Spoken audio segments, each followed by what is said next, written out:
Bismillahirrahmanirrahim. Assalamualaikum warahmatullahi wabarakatuh.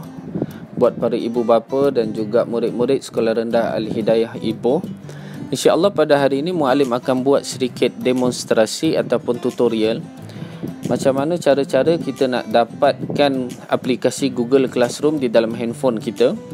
Selepas itu macam mana cara kita nak daftar masuk ke dalam Google Classroom. Bila kita dah daftar masuk, macam mana cara kita nak join kelas, masuk ke kelas yang dah disediakan oleh muallim-muallimah. Baik, yang pertama sekali, kita pergi ke App Store ataupun Play Store dekat handphone masing-masing. Kita type Google Classroom.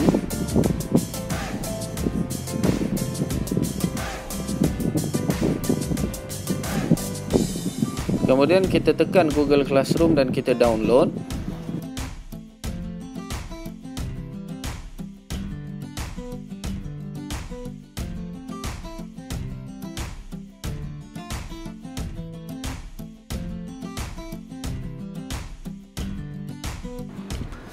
Baik, bila dah siap download, kita open.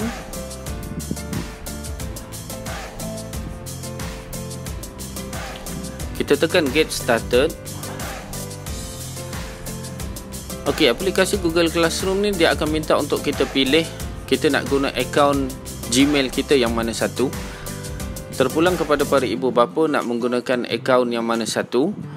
Yang dekat atas ni adalah yang paling atas ni, akaun yang paling atas ni adalah akaun yang kita gunakan di dalam handphone kita, di dalam smartphone kita. Kalau kita ada create satu akaun lain khas untuk anak-anak, untuk aplikasi ni kita boleh add another account, ataupun kalau nak mudah kita pergi sahaja kita pergi sahaja account yang dah sedia ada di dalam handphone kita.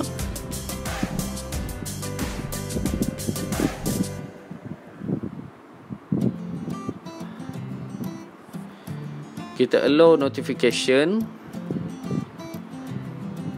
Okey, baik, kita dah masuk ke dalam Google Classroom.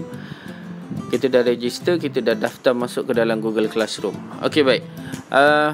Seperti mana yang kita tengok, ada butang tambah yang berwarna biru kat bawah ni. Dia akan bergantung kepada jenis handphone. Kalau untuk iPhone, butang tambah ni dia akan berada di belah kanan bawah handphone. Kalau Android, dia akan berada di atas.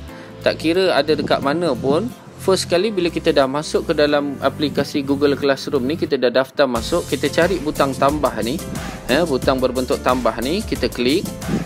Lepas tu dia akan minta untuk kita pilih antara kita nak join kelas atau create kelas. Create kelas ni khas untuk muallim-muallimah lah, Jadi untuk murid-murid, tekan join kelas. Kemudian dia akan minta kelas kod. Baik, ini satu perkara yang saya minta para ibu bapa untuk alert ya, tentang kelas kod ni. Kelas kod ni akan diberi oleh para muallim-muallimah di dalam grup kelas masing-masing. Jadi kita boleh pergi ke WhatsApp. Contohnya saya ambil kelas 6 Ibnu Sina. Kod bahasa Melayu untuk Google Classroom 6 Ibnu Sina adalah PU436BY. PU436BY. Jadi kita masukkan dekat sini PU436BY. Lepas tu kita tekan join.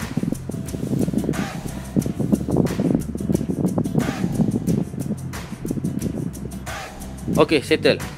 Sekarang ni kita dah masuk ke dalam kelas Bahasa Melayu 6 Ibnu Sina yang diajar oleh Muallimah Hidayah. Okey, dekat bawah ni kita ada tengok ada stream, ada classwork dan juga people.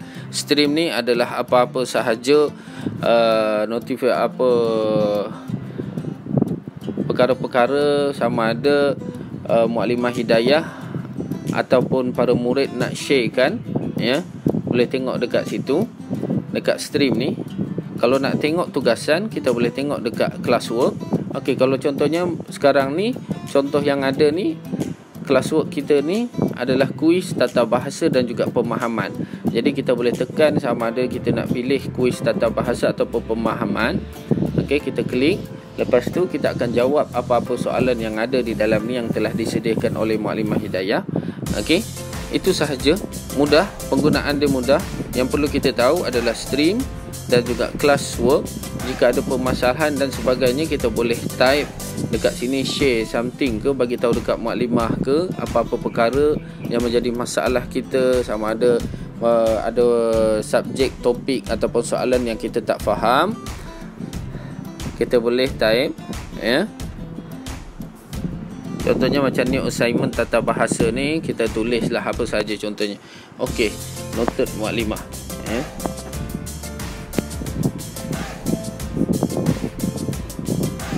Baik, settle. Okey, Mukaddim harap para ibu bapa dan juga murid-murid sekolah rendah Al-Hidayah faham apa yang Mukaddim sampaikan sebentar tadi, demonstrasi tadi, macam mana cara kita nak menggunakan aplikasi Google Classroom ni. Jika ada apa-apa kekeliruan ataupun permasalahan lagi, bolehlah rujuk kepada guru-guru, ya, boleh terus maklumkan kepada para guru supaya mudah untuk kita counter dengan secepat mungkin. Sebab sistem Google Classroom ni kita akan gunakan dengan sebaik mungkin di dalam sistem pembelajaran online kita bermula pada penggal kedua ini. Setakat itu saja, insya-Allah. Mudah-mudahan para ibu bapa dan juga murid-murid faham apa yang saya terangkan sebentar tadi. Wallahu alam. Assalamualaikum warahmatullahi wabarakatuh.